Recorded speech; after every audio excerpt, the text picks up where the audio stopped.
bu fekkee ne yaa ngi doog dugg ci seen chaîne bi di Diwaanu Xasaayid TV ñoo ngi lay ñaan nga abonné te bës cloche de notification bi ngir mën di jot ci vidéo yi ci nu mu gën a gaawee tey bës j'aime bi di partager vidéo yi ngir mbokki taalibe yi mën di ci jot.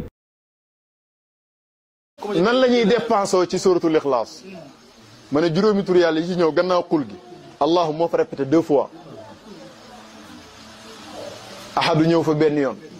samadu ñëw fa benn yoon te samadu ci kaamil bi yëpp foofu la ñëwaatu feneen huwa ubbi leen boo leen tee juróomi tur yooyu lim bi mu lay jox muy 291 moo tolloog dépense mooy nafaqatu yawmi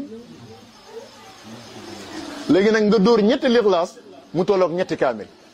ci biir ñetti lixlaas yi répété nga fa juróomi tur yàlla yooyu 291 fois noo koy defee ku joxe weexal rek ma wax ko ku joxe weexal rek ma jàll maa ngi ci musabbaat de benn lixlaas bu njëkk bi boo ne bismillahi rahmaani rahim qul huwa allahu ahad allahu samad lam yalid walam yulad walam yakun lahu kufuwan ahad wala kufuwan ahad normal nga ko jàngee nii de baax na jàng nga ko normal ñaareelu lixlaas bi boo ne qul nga ne huwa allahu ahad allahu samad huwa allahu ahad allahu samad huwa allahu ahad allahu samad nii nga koy répété ba muy 90 fois nga doog a wax lam yalid walam yulad walam yakun lahu kufuwan ahad wala kufuwan ahad. ñetteelu lixlaas bi xam nga ci la kaamil bi di matee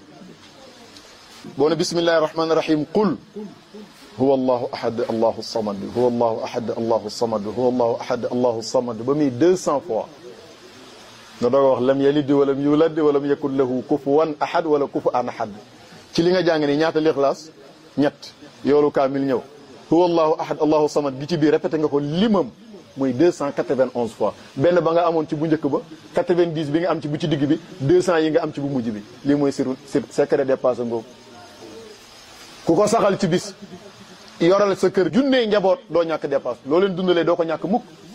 te du yem ci dund gi rek képp de muy lu ñu lekk ak lu ñu naan kese ay lu ñuy solit nag. bu fekkee ne yaa ngi doog dugg ci seen chaîne bi di Diwaanu Xasaayid TV ñoo ngi lay ñaan nga abonné te bës cloche de notification bi ngir mën di jot ci vidéo yi ci nu mu gën a gaawee tey bës j'aime bi di partager vidéo yi ngir mbokki taalibe yi mën di ci jot.